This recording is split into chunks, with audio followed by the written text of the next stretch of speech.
Hi YouTube, Mikey Peckett here. Well, again, this is going to be a bit of a rant about something that came up in the news last week about disability. And so, in the style of Give Me a Flake Man, if you consider it a laundry video, you don't need to look at my ugly mug.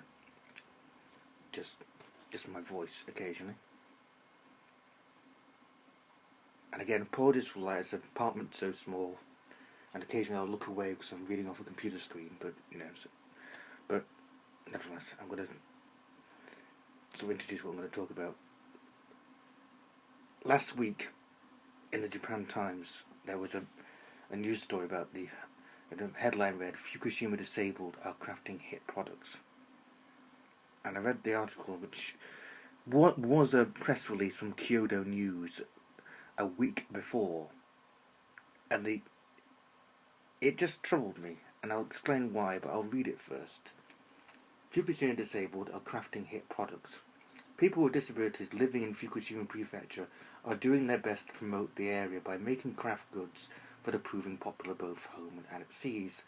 Before the 2011 disasters and subsequent nuclear crisis at Fukushima No. 1 power plant, a number of disabled people would gather at community workshops that provided them with places and opportunities to work. They would produce skin toner made from loofah that they then sold. Orders dropped sharply after the nuclear disaster due to public fears about possible radioactive contamination of loofah. Left with nothing much to do except play games, they asked staff at the workshop in the city of Sukagawa for some gainful work. They said, "We want to work instead of playing games every day," according to the staff. As a result, the Sukagawa workshop and 9 others in the city teamed up to create new jobs for disabled. Instead of skin toner, people at workshops started to craft handmade buttons for clothes. After showcasing the products at a trade show in Osaka, the workshops received an order for 2,000 buttons from a local bag maker. Tomoyuki Ikeda, president of the bag maker Sunwood Company, said he felt something warm when he saw the handmade buttons. "I could see that disabled people in disaster areas are doing their best," he says. Last November, Ikeda's company launched a new brand featuring the buttons, hoping to support reconstruction efforts in Fukushima. Under the new brand, dubbed Manga Nap, a lot of buttons in Swedish, Sunwood sells bags and purses with buttons made by hand at the workshops at prices range from 2,000 yen to 20,000 yen. When the company exhibited products in a major department store in Osaka, it racked up sales of some 500,000 yen within a week. Sunwood is now planning to sell them online, according to company officials. A similar initiative underway in Kuriyama, another city in Fukushima, were also prompted by the voices of disabled people who wanted to stay connected to society through work. About a dozen disabled people started to make bags which used A4 size envelopes at the Futaba Seisakusho workshop. Members of the workshop are evacuees from the town of Futaba, which is located close to the crippled TEPCO nuclear power plant. Used envelopes and wax for water repellent finish were donated by companies. The bags decorated with number 28 to indicate the name of their hometown, Futaba, as the number 2 can be pronounced Futa in Japanese, and 8 as Hachi, which is considered to possess a phonetic similar to Ba.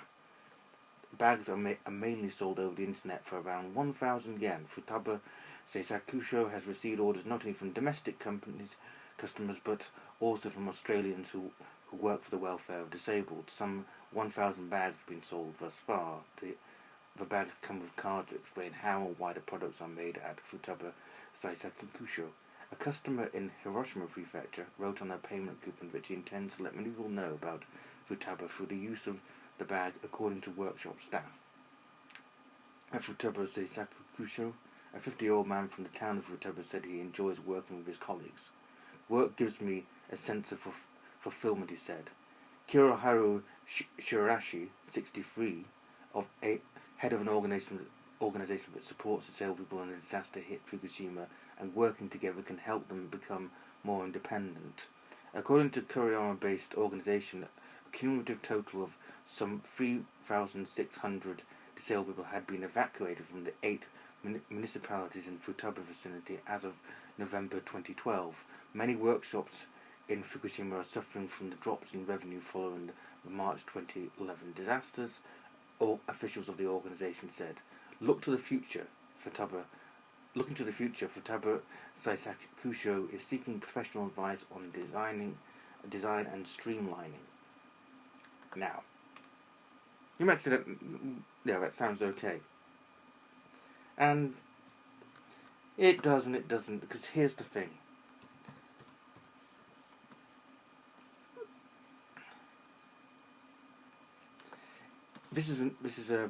It's based on a week-old Kyoto news report,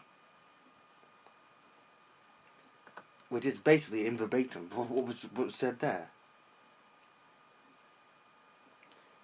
And I just think that maybe they just could have put a little more effort into actually,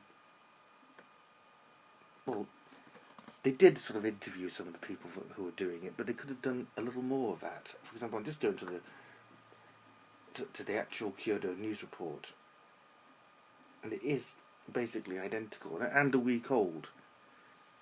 And I just think, yeah, there's a question about sensitivity about disabilities. If you remove the word disabled from that story, that is not a story. And whilst I would never want to put down the fact that someone is actually it's created apparently a really nice product. It must be really nice because it's selling really well.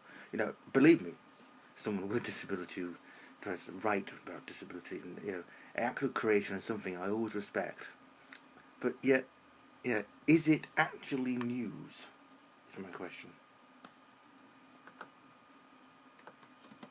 Because I'm not entirely sure that it is. I said, for me, a litmus test is, would you print this story if there wasn't anything about disability in the title? And I'm not sure you would there. What is it? Some guys and girls create products for Fukushima. Maybe the first week after the attack, after the disaster, but not 3 years later. There's just a certain condescension. I also would point out the use of the phrase "crippled" there.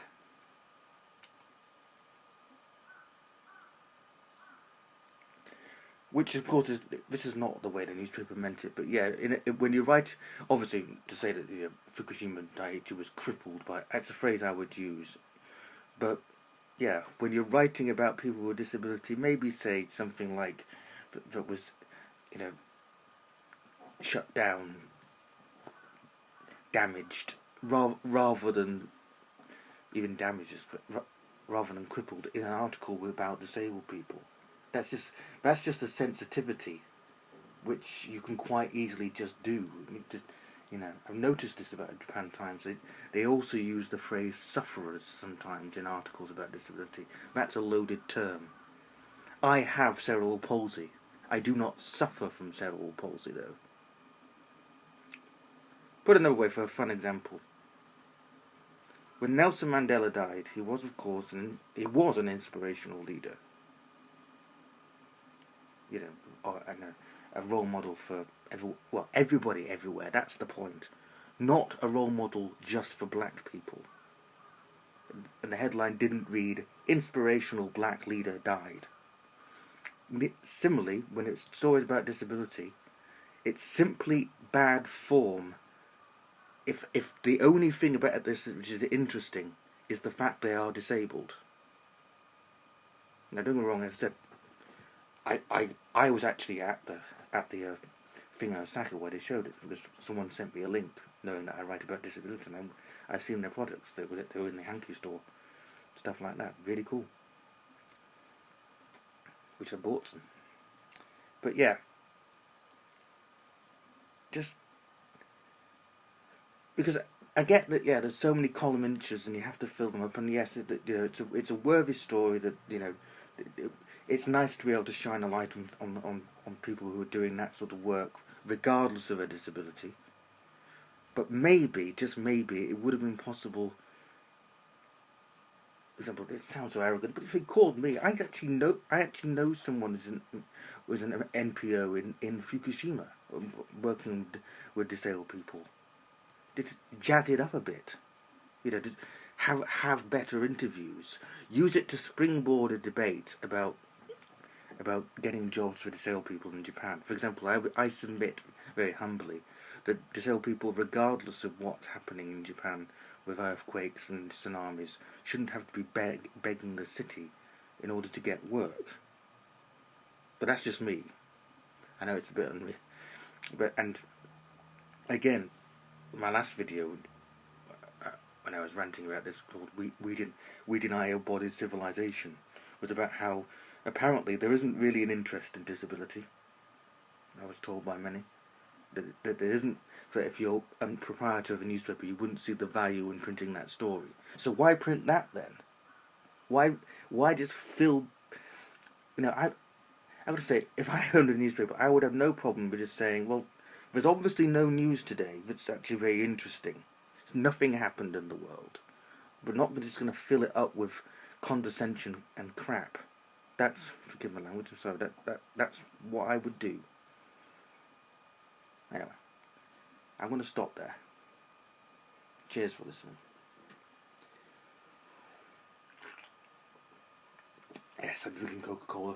Other products are available and none of them support this channel. Let's see ya. Bye.